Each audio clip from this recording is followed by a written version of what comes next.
მოგესალმებით, დღეს ოთხშაბათია და რადიო იმედის ეთერშია გადაცემა. ჩვენ აქ ვართ. დღეს ჩვენი სტუმარი არის თია ბოლქვაძე, თბილისის პარასპორტის განვითარების ცენტრის თანამშრომელი. მოგესალმებით თია და დიდი მადლობა რომ ხართ ჩვენი გადაცემის სტუმარი. დილა მშვიდობისა საქართველო, მოგესალმებით, მევესალმებით თქვენს მენელს.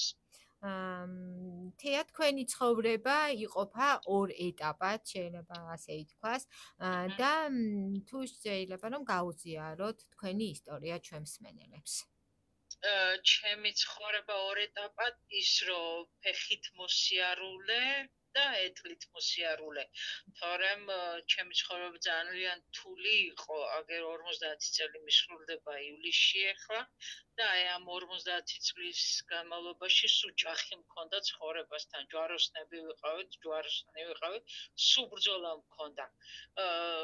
დავიწყოთ იქიდან, რომ არც ისე ადვილი ცხოვრება არ მქონია, ძმა დაიღუპა 15 წლისა, შემდეგ რთული მშობია, რომ აი იქ იყო პირველი კლინიკური სიკვდილი გავიარე, მოკლედ ძალიან რთული იყო და ეს უკვე ეტლით მოსარგებლად როცა გავხდი, იყო ტრამვა, პოლიტრამვა, ქალატვინის ტრამვა, ზურგის ტრამვა, ეს იყო იაკობ გოგებაშვილის სახლ-მუზეუმში მოაჯირი გადმოვარდა და დავზიანდი სერიოზულად, რასაც ჩემი შვილი ესწრებოდა 7 წლის, მისი ექსკურსია იყო და მეუღლეც ესწრებოდა და ეს იყო რა თქმა უნდა ძალიან მძიმე 39 წლის ასაკში მომივიდა ტრამვა, მანამდე უკვე შემდგარი ადამიანი პროფესიით გარდაიცვალა სამედიცინო დახმარების ექიმი ვიყავი, მორიგე ექიმი და წარმოგიდგენიათ, როცა სხვისი ჯანმრთელობისთვის ბრძოლობ და ცდილობ, რომ ადამიანებს მისი ყოფა შეუმსუბუქო, ცდილობ გამოაჯანმრთელო, დროებით მაინც მოუხსნა ის მძიმე მდგომარეობა, ამ დროს შენ ხდები უმძიმეს მდგომარეობაში და შენი სიცოცხლე ხდება საბრძოლოდ და აქვე მინდა მადლობა მოუხადო იმ პერსონალს, რომელმაც ნამდვილად იბრძოლა ჩემი ცხოვრებისთვის და ის რომ მე ეტლზე ვზივარ, ამ შემთხვევაში უკვე აღარ არის პრობლემა, იმიტომ რომ ბევრი რამე გავიარე აქედან გამომდინარე და იყო ისეთი ვარიანტებიც, რომ შეიძლებოდა ზურგის ტრამვა, ანუ ხერხემლის დაზიანება იმდენად სერიოზული არ ყოფილა, როგორც ქალატვინის ტრამვა იყო და შეიძლებოდა ვთქვათ, რომ ეს ტვინის დაზიანება უფრო რთული ყოფილიყო და ამ ეტაპზე ამ მდგომარეობაშიც არ ყოფილიყავი. გესმით, ხომ? და ამიტომ ნამდვილად მადლობელი ვარ უფლისა, რომ მე შემიძლია მეტყოლება, საღიაზროვნება და ბრძოლა ჩემი ცხოვრებისთვის, რომ უკეთესი გავხადო. და აგრძელებთ აქტიურ საქმიანობას. თქვენ პარასპორტის განვითარების ცენტრის თანამშრომელი ხართ. აი, ვინ დაგეხმარათ იმაში, რომ ცხოვრება პრინციპში თავიდან დაიწყეთ, ხო? რაღაცნაირად შეიცვალა რეალობა და თქვენ აი აქტიურად აგრძელებთ ისე თქვენ საქმიანობას არა, მაგრამ აკეთებთ იმას, რაც გიყვართ. ჩემ ცხოვრება ბუნებრივია რადიკალურად შეიცვალა, ამ ტრამვასაც შეგუება უნდა და ეტლსაც შეგუება უნდა და განსაზღვრო უნდა, რომ შენ ეტლით მოსარგებლე ფსიქოლოგიური ბარიერის იყო არსებობდა ამ რა თქმა უნდა, ეხლა ზურგის ტვინის დაზიანება მოიცავს ისეთ რთულ მდგომარეობებს, რომელიც სხეულის დაუმორჩილებლობა არის, რომ ადვილად ავხსნა მე, რომ თქვენმა მაყურებელმა გაიგოს, რომ რთულად არ ვთქვა. ეს არის აი პატარა ბავშვი რო იწყებს შეგრძნებას თავისი სხეულის, ჩვენ დიდი ადამიანები ვიწყებთ სხეულის აღქმას ის მომენტი, რომ არ გემორჩილება, არაფერი არ გემორჩილება, არც სხეული არ გემორჩილება, არც ორგანოები არ გემორჩილება და აქედან გამომდინარე უნდა შეძლო, რომ ვთქვათ, აეწყო ამ ცხოვრებას. სწავლობ თავიდან ცხოვრებას შენი შეზღუდული შესაძლებლობის სხეულით. მაგრამ მოტივატორი ხდება ოჯახი. დიახ. ოჯახი ხდება ბუნებრივია.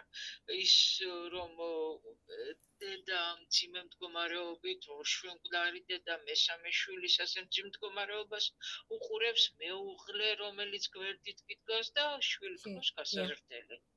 უნდა გაზარდო, აღზარდო შვილი, კი არ უნდა გაზარდო, მომენტ აღზარდო და ღირსეული ადამიანი უნდა გახადო.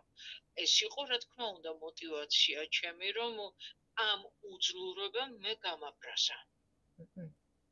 რომ მართლა გულწრფელად გეუბნებით, ჩემი პირველი გამარჯვება ჩემს ხოვურზე იყო ის, რომ მე ნამდვილად საწოლში დამოუკიდებლად გადავდრიარდი, იმიტომ რომ თუ თქვათ განსაზღვრავ, რომ სხეული უმოძრაოა, ხომ აქ რთულია უკვე მოძრაობაზე ლაპარაკი და ისიც გამარჯვებაა, რომ შენ სხეული დაძლიერე და პირველი ის რომ დამოუკიდებლად რაღაცა ქმედება იყო, ეს იყო პირველი გამარჯვება. შემდეგ უკვე რეაბილიტაციაზე ძალიან დამეხმარა ჩემმა რეაბილიტოლოგმა და მისი ბრალია ეხლა მე რომ პარასპორტის განვითარების ცენტრის თანამშრომელი ვარ და კიდევ ერთი ძალიან დიდი მოტივაცია იყო მსოფლიო რბენა ჩემთვის World Running. აი 1 წლის თავზე ზუსტად მაისში მომივიდა ტრამვა, მაისში უსაზღვრო სურვილი იყო რომ მონაწილე გამხდარიყავი და გავედი და გავემარჯვე. აი ეს იყო კიდევ პირველი სტარტაპი ჩვენთვის, რომ ფიზიკურად გავძლიერებულიყავი და სპორტში მოვსულიყავი. იქიდან გამომდინარე კიდევ 4 ჯერ გავხდი მსოფლიო რბენის გამარჯვება და ეს ბოლო იყო კიდევ 2025-ში მივიღე მონაწილეობა მხოლოდ იმიტომ რომ მონაწილეობა მე მეღო და არა გამარჯვებისთვის. ხვდებით რომ უბრალოდ ქმედება ყოფილიყო და არა ვთქვათ გამარჯვება. დიახ, არა, გააგრძელეთ უკაცრავად, დიახ. შემდეგ უკვე იყო პარასპორტი, უშუალოდ პარასპორტსმენობა, პარამშვილდოსანი ვიყავი, 5 წელი ვარჯიშობდი, პანდემიამდე, მერე უკვე გარკვეული მიზეზების გამო ვეღარ შევძელი გამარჯვება, აქ მედლებიც მაქვს ონში და ანუ ტიპიურ სპორტსმენებთან შეჯიბრების დროს მოპოვებული უძლიერესი ჩემთვის გამარჯვება, შემდეგ იყო ბირთვის ყრაზეც იყო ისეთი მიზეზები, რომ ვთქვათ, ვეღარ გავაგრძელ სპორტი, მაგრამ ამითი არ დამთავრებულა, ხო?